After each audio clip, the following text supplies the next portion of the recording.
Hey everybody. Today I want to talk about my two books from Godeena Codex. First book is the Godeena. Second book is Kier's Fury. Now I want to talk what you can expect when you read this book.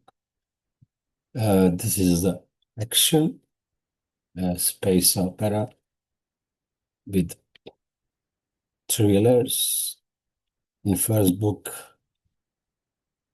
and pinch of fantasy. First book you can I speak about one planet, but story happens around the space in my universe, what I create. Uh, you can compare the book like Star Wars, but it's not Star Wars, is little different. You can expect like Dune, some happens on the planets. That is not Dune. So this is military action, and you have a mystics prisoners from the who come in the mission with military uh, man who is Henry Branco, and I want to read for this first book. I want to read one chapter. No, maybe 2 pages because if I read one chapter, it would be too long to read. It'll be big video. So I read for you first 2 pages of my book, so you can see what happens in the story if you like my style. And I'm sorry for my broken English because I'm not native English speaker. I am from Croatia. So be gentle with me with my English. And I try to read now first 2 pages. I hate this mission, mumbled the Major Henry Branco. Through his night vision binoculars, he called, see the imposing rampart as it cut across the small meadow like a glittering snake. He saw dark craters blown in the ground that left the area looking like Swiss cheese in all direction. The craters ran right up on the edge of the impenetrable forest which covered much of the planet Moral. 6 months earlier, the Interstellar Confederation fought a bloody battle here against Ansgar's warriors. But today, everything was as quiet as a cemetery.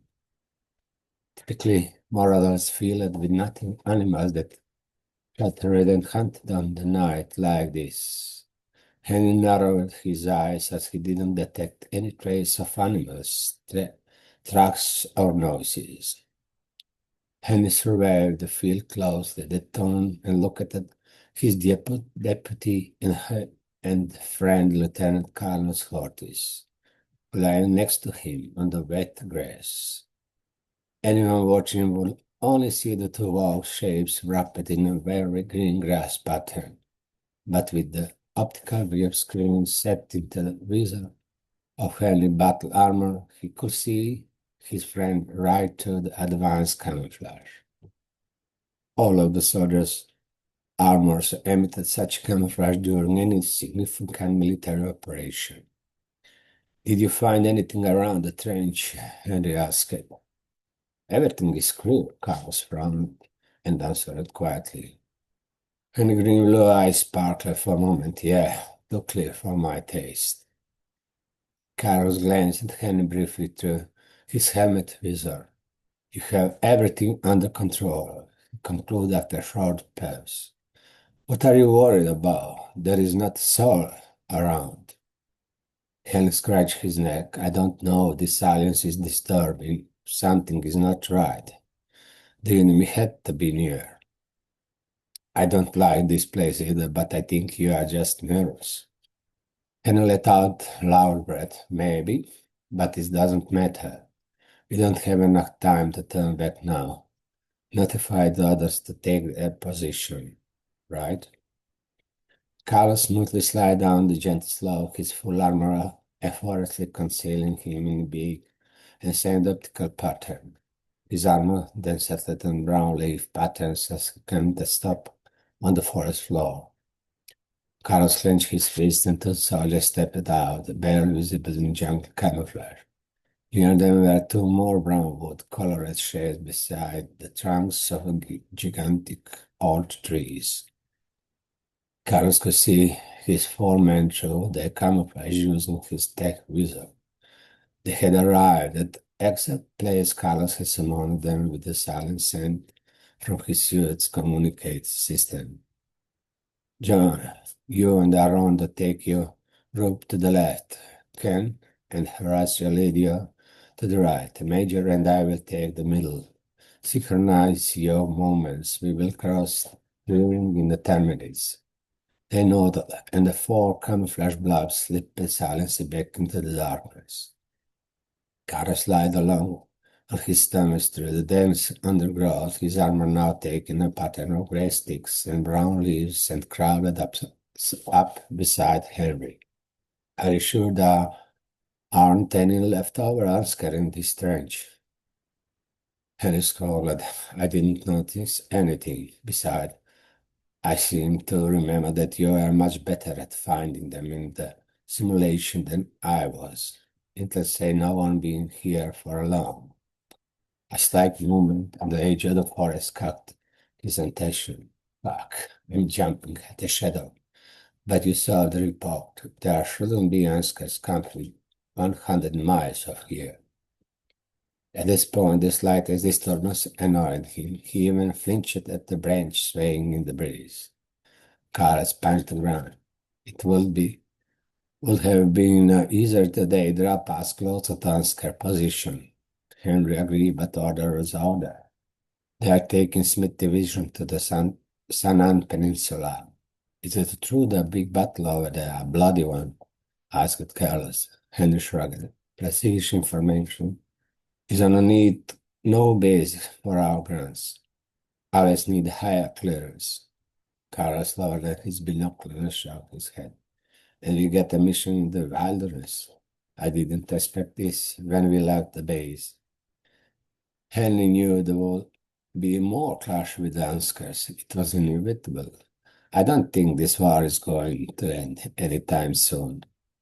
Carl's face darkened. I know, but why didn't they give us a real mission? All we got was a tiring walk through the woods. Henry glared at him. It would be better if you position your group correctly instead of yammering in my ears. Yes, sir, but Carlos could never keep his mouth shut for long. Should I bring a tour guide to show us some of the local attraction? Henry thumped Carlos' helmet. Do what I tell you, idiot. I don't talk back. Carlos came back with two armored soldiers, placed them along the edge of the underbrush, and crouched beside Henry. Everything is ready. Henry got up, charged his energy rifle, and waited for his troops to move forward.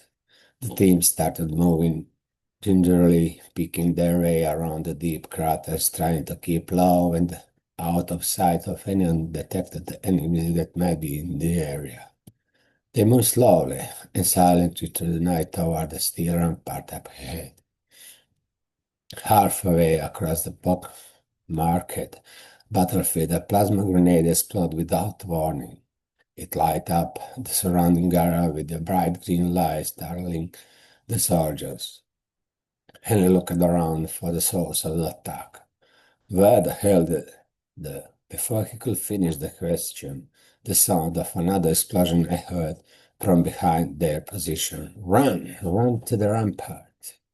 Screaming whistling and green flash ripped the darkness apart.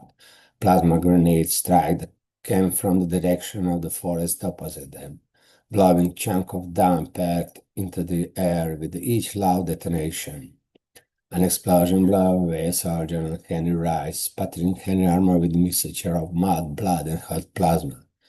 The brightness of the blast blinded him as the debris flew away. It was like wildfire force display. The air filled with the stench of burnt flesh and the acrid smell of the glowing plasma. The combination permitted his nostrils. Henry ran as fast as he could toward the only protection available in the dangerous meadow, the old rampart left over from the previous battle. When he arrived at the steel wall situated on the high ground, he threw himself behind it. The pain of landing on the rock hard ground and the adrenaline rush provoked by the deadly attack nearly drove Henry out of his mind. Only Carl's shot pulled Henry back to reality. So, there is no one supposed to be there here then. What the hell? Carl screamed. Henry glared at him and snapped. You want action, right? Carl laughed while he clenched gloves on mud of his rifle. Are you sure we are not in are we in the right place? Henry's eyes narrowed at the thin line. 100%. More plasma grenades flew overhead, exploding a few yards behind them.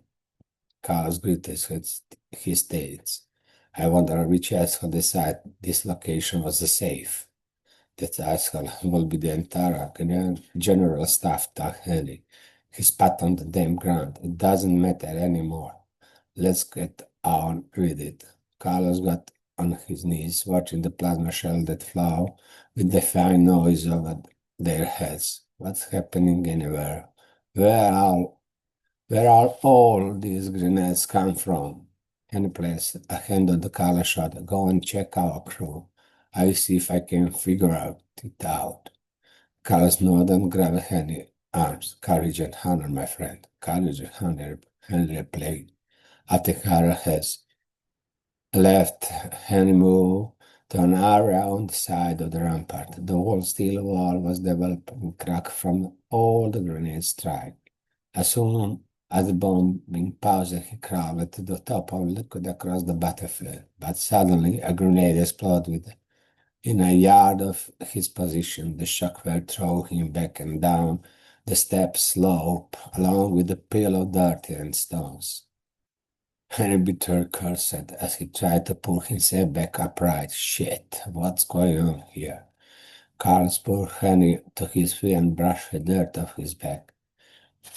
Henry shook the rest of dirt off his shoulder. That was just a fucking grenade. I'm fine. What did you find out? We lost five injured, and Fenigen won't live long. He took a nasty blow to the chest. A white gleam flashed in Henry's eyes. Damn it, the bastard got us. So, this is the first book. And if you love to read battle, some hide story behind the planet Godeena, you can buy my book. For second book I read in next video. Bye.